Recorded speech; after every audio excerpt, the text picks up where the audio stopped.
My name is Virginia, and I'm a 40-year-old Kenyan woman living out here in the States with my husband Milford. Well, soon to be ex-husband, but we'll get to that juicy drama in a sec.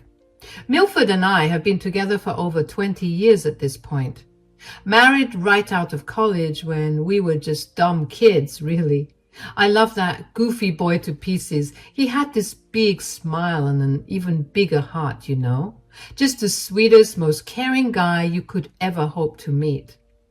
We'd been through so much together by the time our 20th anniversary rolled around a few years back.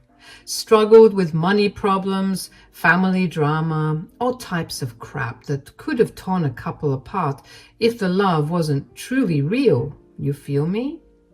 But we'd somehow managed to weather every single storm hand in hand. A huge source of tension for Milford was definitely his parents, though. They were the stereotypical, high-powered professionals who just had insanely lofty expectations for their only child. No matter what he did, it never seemed good enough for those two. Milford was smart as a whip, don't get me wrong. He'd breezed through college with a 4.0 GPA and had his pick of jobs fresh out of the gate. But he always seemed to buckle under the immense pressure his mom and dad piled on top of him to be even more successful. As if making 5 figures straight out of undergrad wasn't enough, you know. You gotta stop being so hard on yourself, baby. Your parents will never be satisfied no matter what you achieve. But I'm so proud of you and everything you've accomplished.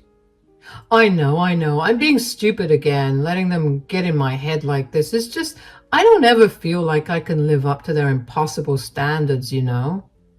He'd beat himself up over it constantly, let the harsh criticisms and disapproving comments from his parents gnaw away at his self-confidence until he was pretty much paralyzed. It was like Milford could never appreciate his own immense talents and drive because those messed up people had instilled this toxic mentality in him from birth. Soon enough, he started tumbling into these depressive episodes where he'd be too scared to go into the office, too anxious and low on self-worth to be productive. He'd inevitably get let go from job after job during one of those downward spirals. He was basically sabotaging himself. Those first few times it happened, I tried being as supportive and understanding as humanly possible.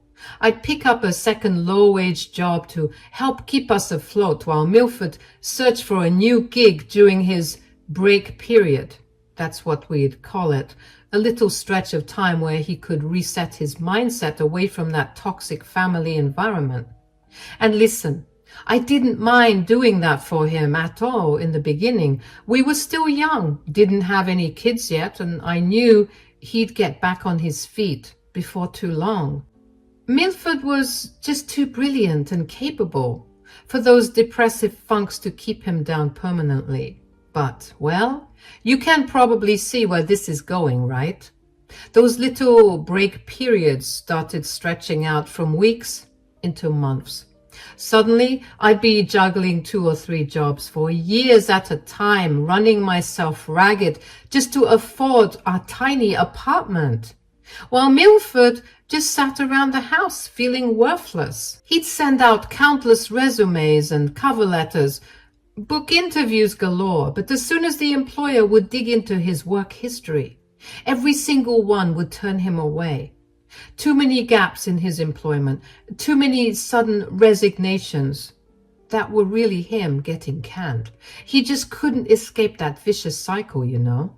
And the situation with his harpy parents certainly wasn't helping matters any. Milford was convinced that they were going out of their way to sabotage his career momentum behind the scenes, lobbying all their rich friends in powerful corporate positions to blacklist their son. Whether that was actually true or not, I'll never know for sure, but he believed it. It's those scumbags, I know it. They're trying to ruin everything for me. Just like they always do. Why can't they just be supportive for once?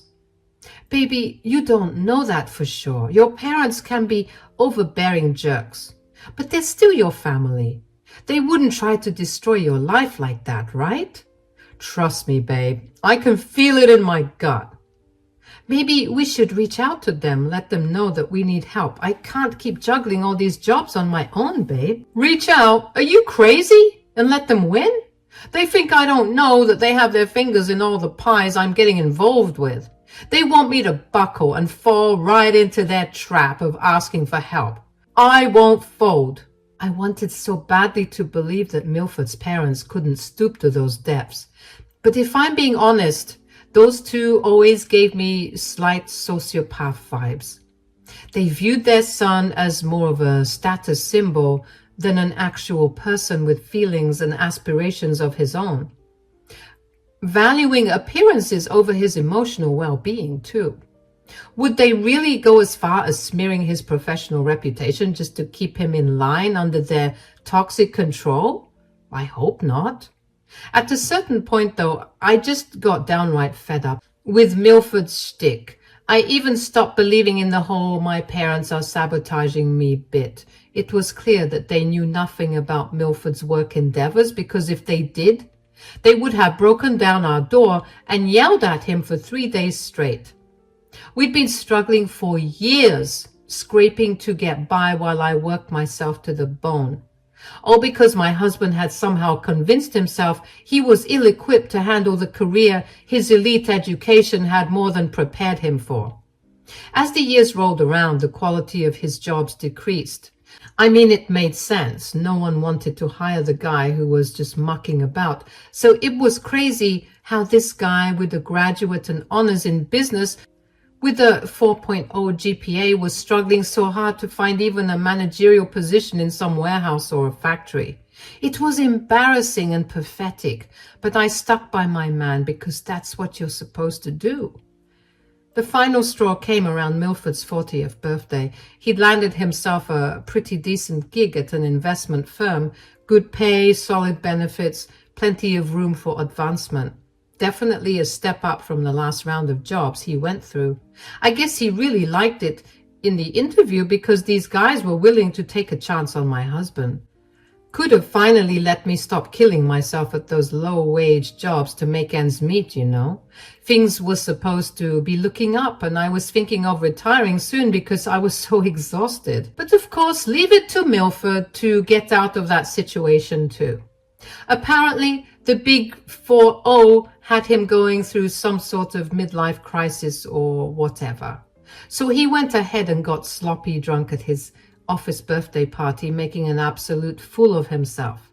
I wasn't there because my aunt had a flat tire and I had to help her with my uncle, shouting all kinds of obscenities, defaming the company and his co-workers loud enough for anyone within earshot to hear his drunken rants. Classy, right? Yeah, needless to say, the guy got himself fired on the spot the very next day. Zero tolerance for that kind of circus act. Nor should there be. His former bosses assured me they weren't going to take any legal action on account of his appalling behavior because apparently it got really bad. He even tried streaking, but that's when he was finally stopped. I was so grateful for their grace, not taking legal action because Lord knows we wouldn't be able to afford the legal fees. But you already know the damage was done. That incident would follow Milford's professional reputation around like a bad smell for the rest of his career. I've had it up to here with your crap, Mill, playing stupid games and throwing away every opportunity we get. Well, I am not enabling your pity party anymore. You think I'm not trying here, V? Those people don't want me to succeed. My parents, my dumb former employers, they'll convince everyone I'm damaged goods. Wake up. Your issues are your issues. You're the only one holding yourself back now.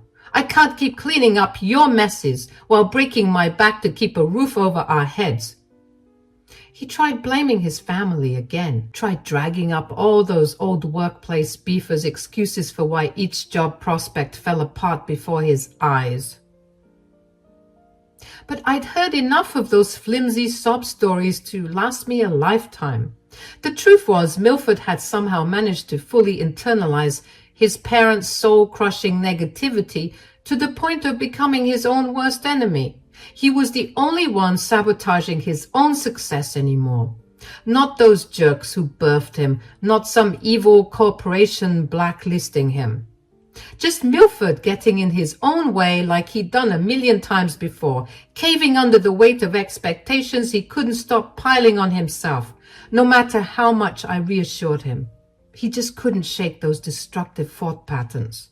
That was it for me. I put my foot down and said enough was enough. Either Milford got his stuff together and found steady employment ASAP, or things were gonna get really ugly between us, as much as I loved him.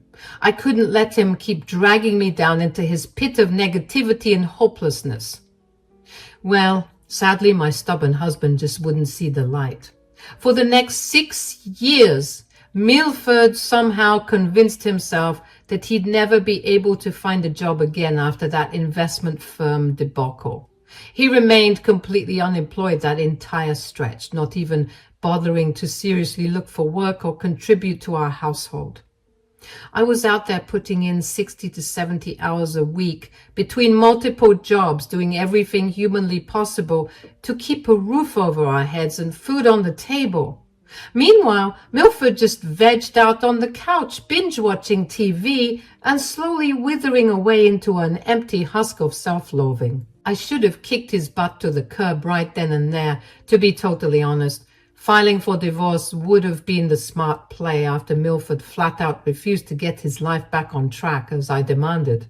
But I just couldn't bring myself to dissolve our marriage, you know. Call it the sunk cost, fallacy, or just plain stupidity, but after 2 decades together, I somehow convinced myself things would turn around if I was patient enough. That my husband would snap out of this depressive funk eventually and become the man I fell in love with again. Yeah, I definitely should have stopped buying into that naive dream a long, long time ago, but I was stubborn about making this marriage work no matter what. Milford was stuck in a rut, but I kept telling myself his career woes were just a temporary hurdle we could overcome together through perseverance. That's what true love is all about, right? Being someone's rock when they're struggling, having their back even when the rest of the world turns on them. Maybe I'm just a hopelessly romantic idiot who gets too invested. Either way, we muddled through those 6 miserable years living off my meager earnings, with Milford contributing nothing but his ever-souring presence. I pleaded with him constantly to pull himself together, but he'd just wallow in that same self-defeatist mindset over and over again, utterly hopeless despite my reassurances. Finally, one random afternoon when Milford wasn't just loafing around the house in a depressive stupor, he decided to hit up his buddy's place nearby and get drunk because, of course, he did. Booze seems to be this dude's solution to everything, right? On his way home, stumbling through the neighborhood, plastered out of his mind, Milford got plowed into by a passing minivan. The poor sap went flying off the road, his body crumpling to the asphalt with a sickening thud as the driver peeled away from the scene. When I finally tracked down where my husband had landed, the county hospital's intensive care unit, it was a grisly scene to behold. His left leg was shattered in multiple places, requiring complicated surgery to set the bones properly. Various other bumps, cuts, and contusions littered the rest of his body. Worst of all was the bulging neck brace he had to wear to stabilize his damaged cervical vertebrae. Honestly, seeing Milford lying there attached to all those tubes and wires, groaning in agony with his eyes slightly askew, part of me worried he might not pull through at all. They told me he'd have to remain admitted for at least 2 months for treatment and recovery before he could hopefully be discharged. Now, I know what you are thinking. Why the hell did I continue busting my behind for this loser after he'd put me through the goddamn ringer for so long? Let his miserable carcass rot in the hospital bed and be done with it, right? Well, as furious and drained as I was from years of Milford's crap, I still loved him enough to stay by his side through those first few touch-and-go weeks. He was my husband for 2 decades, after all. For better or worse, I had to be there for him during what was undoubtedly one of the lowest points in his life. But my support certainly didn't come cheaply, if you know what I mean. Those hospital stays are expensive, even with decent insurance coverage. The surgeries, endless tests, overnight fees, medications, it all adds up tremendously in a real hurry. Like I mentioned, I'd been running myself ragged, working multiple jobs just to keep our household semi-afloat before Milford's accident. Now I had to really kick my hustle game into overdrive to afford his lengthy stint in the ICU. I picked up a second job, copywriting and being an assistant to a lawyer, then a third weekend side gig shopping for some bougie grocery delivery service. Suddenly I was pulling 70 to 80-hour work weeks in a desperate bid to keep that medical debt from piling up past the point of no return. My hourly pay from each of those jobs was an outright joke. But with all 3 incomes combined, I was finally able to start chipping away at those insane hospital bills little by little each month. It felt like I was just treading water constantly, you know. But at least I was keeping our heads above the surface for the time being. That soul-draining grind is honestly what made uncovering Milford's betrayal so much more gut-wrenching in the end. See, there was this one nurse who worked the overnight shift and was frequently tasked with checking in on my husband's recovery progress. A sugar-sweet young thing named Grace who couldn't have been any older than 23 or so. Whenever I'd come by the hospital during normal visiting hours, Grace was always the one providing me updates, both good and bad, on Milford's agonizingly sluggish healing process. I initially thought nothing of it, besides appreciating her stellar bedside manner and empathetic energy. Little did I know at the time the manipulative creep had been laying it on thick, trying to charm the pants off this pretty young nurse the entire time. While I was out there working upwards of 80 hours a week across 3 soul-crushing jobs to pay for his hospital stay, Milford was busy putting the moves on Grace. I should have picked up on the signs earlier, but I was just too focused on keeping my head above water. Whenever I'd visit Milford in the hospital, Grace would always make herself present, hovering over his bedside with this sickly sweet smile plastered across her face. At the time, I just interpreted her attentiveness as her going above and beyond in her job duties. Boy, was I painfully naive. It all came spilling out into the open one afternoon, just a couple of days before Milford's doctors had scheduled him for release. I had stopped by the hospital as usual to check in on his recovery progress. Only this time I caught the 2 of them bickering loudly in his room, something about us and what their future plans together would look like. At first, I thought maybe Grace was just trying to dissuade Milford from having unrealistic expectations of life after being discharged. But the longer I eavesdropped, the more I realized this argument carried way more heat than just a nurse gently leveling with her patient. I decided to make my presence known and interrupted their little quarrel, startling both of them as I entered the room with a stern look on my face. "Everything okay, Mills? I could hear you 2 going at it from down the hall." The way Milford shot Grace this panicked glare instantly set off alarms in my head, like he was a kid who'd just gotten caught drawing on the walls in permanent marker or something.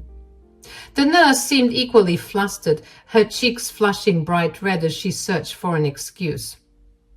"Oh, Mrs. Jameson, I'm so sorry you had to hear any of that.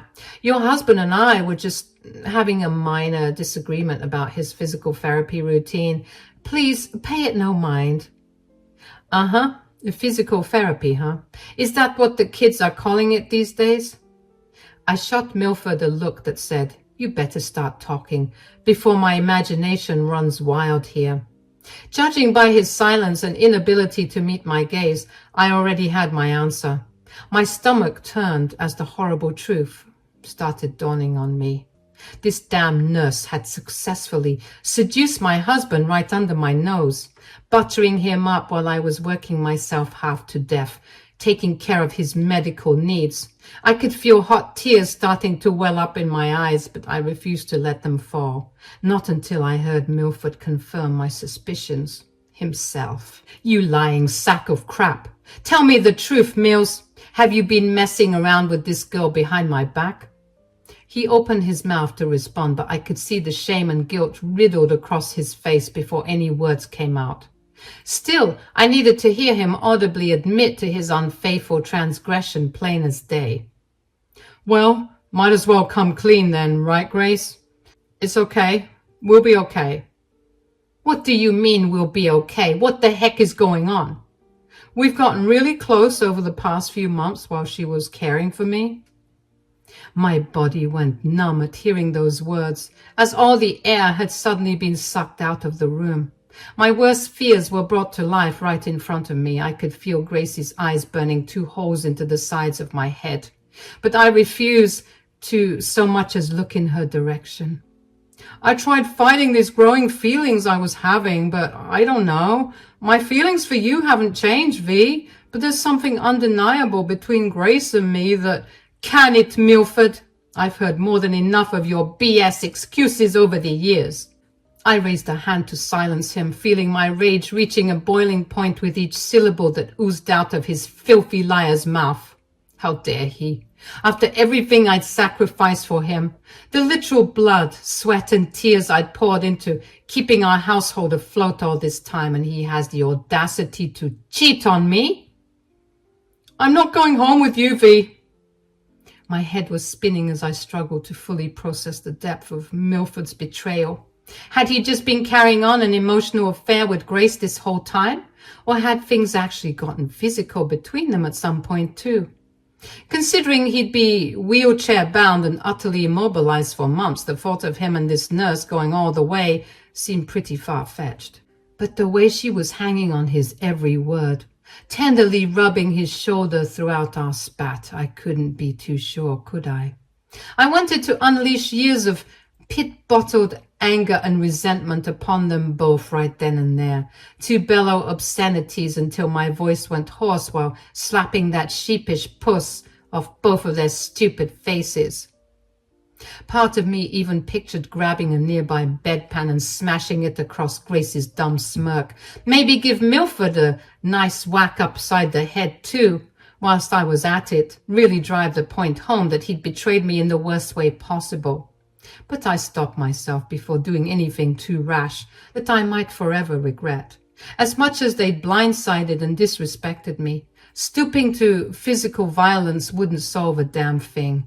If anything, it would only make me look like the unhinged villain in this melodrama. So I took a deep breath, steadying my nerves before opening my mouth to respond.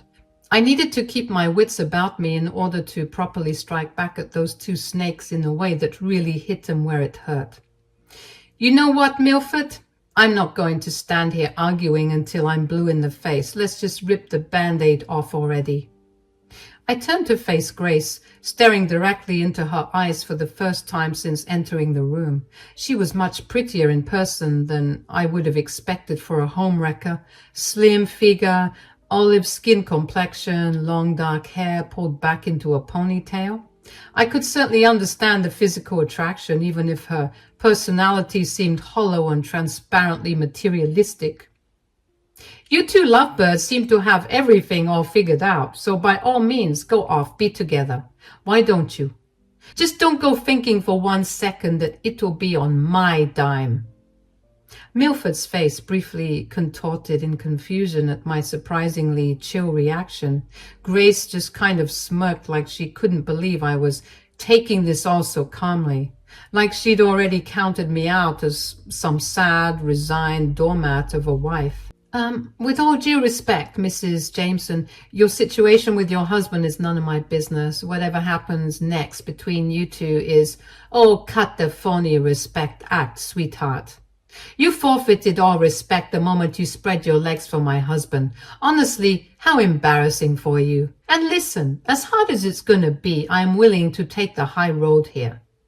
I paused, trying to gather myself.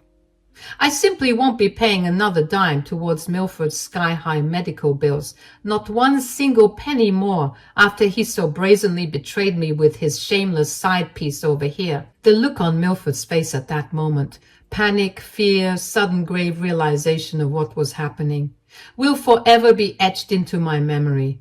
Up until then, I guess the arrogant prick just expected me to keep footing the colossal bill for his recovery, no matter what went down between us.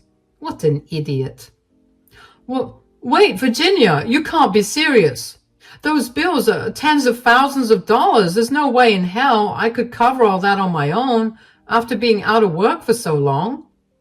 Should have thought about that before jeopardizing our entire marriage then, shouldn't you? Grace tried interjecting with some snotty remark about how none of this was her concern, but I just ignored her. Milford kept sputtering and pleading with me, growing increasingly frantic. Baby, I'm begging you, please reconsider this. We can work through whatever issues come between us, but don't leave me to drown in medical debt over one stupid lapse in judgment. Stupid lapse in judgment? A lapse in judgment. Are you kidding me with this nonsense? That's not what you were saying last night. I had to laugh out loud at his pathetic attempt to downplay the situation as just a minor indiscretion brought on by too many painkillers or whatever lame excuse he could muster up. Nice try, pal. But I wasn't buying that load of bull for 1 second. From where I'm standing, this looks a lot more like a long, drawn-out campaign of infidelity on your part, Milford. One I can no longer tolerate or enable in good conscience. He opened his mouth to protest further, but I swiftly raised my hand to shut him up. I'd listened to enough of his sniveling for one lifetime already. No, you had your chance to do better, and you blew it. I've made up my mind. Our marriage is finished.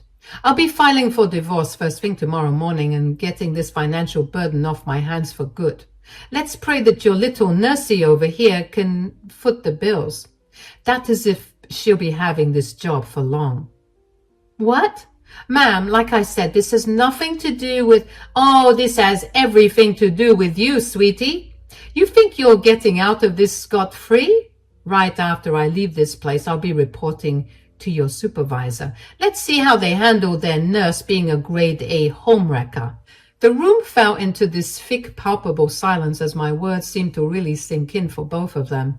Milford looked utterly shell-shocked, like I'd just sledgehammered him in the gut.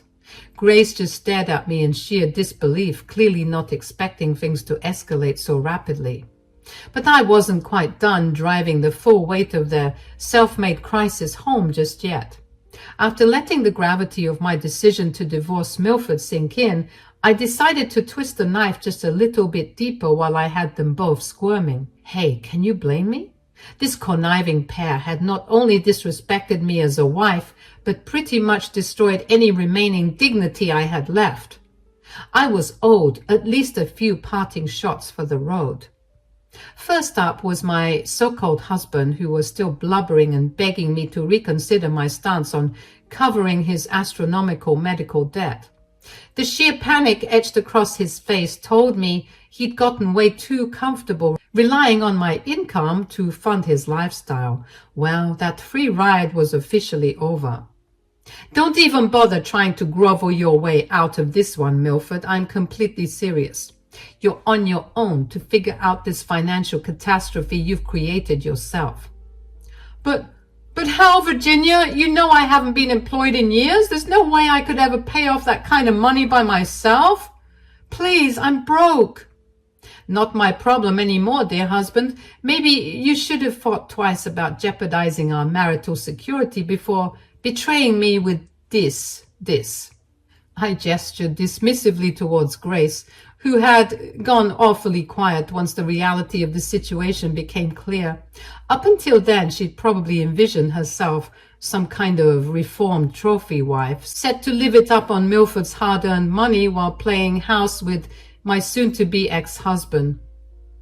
Silly little girl who got in way over her head chasing after a broke middle-aged loser. Gracie's eyes widened with indignation at my insult, like she was actually offended by me calling out her home-wrecking ways. She opened her mouth to clap back at me with some immature zinger, I'm sure, but I didn't give her half the chance, shutting that nonsense down immediately. Save it, sweetheart. I'm not particularly interested in whatever meaningless high school drama you think you're a part of here. You're just a glorified side piece who got conned by this deadbeat into believing you'd secure the lifestyle you'd no doubt been desperately chasing. Milford kept trying to defuse the situation, assuring Grace that everything would work out fine once he could sign with a fancy big-shot lawyer to handle the divorce proceedings and protect his assets. As if either of them actually knew the first thing about legal realities in their stupid little fantasy world. Don't listen to her, Grace. Virginia's just lashing out because she's hurt right now. But I got plenty of money stashed away, more than enough to cover these bills and retire if needed.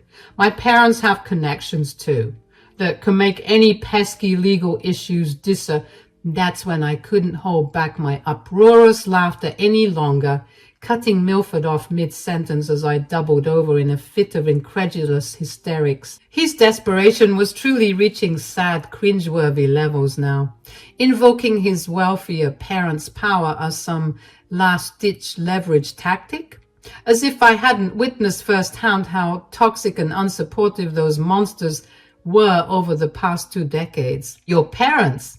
Oh, Milford, you're killing me here. That's the best you've got left? I turned my focus toward Grace, wanting to make sure she fully understood how dire her current predicament truly was. No more secrets or half-truths about my husband's actual means, just the cold, hard facts laid bare for her to process. Listen up, sweet cheeks. The only thing Mil's parents ever contributed to our marriage was misery, trauma, and crippling feelings of inadequacy for their own son. So unless your grand plan is to spend your golden years toiling away as their indentured servant, as I did, I'd shelve those silly daydreams about riding off into the sunset on their dime. Grace looked like a deer caught in headlights, unable to formulate any kind of response as I just kept bashing her unrealistic expectations into oblivion. Wait, are you sure he's broke? Don't you get it? The man you risked your entire future chasing after isn't just broke. He's worse than broke.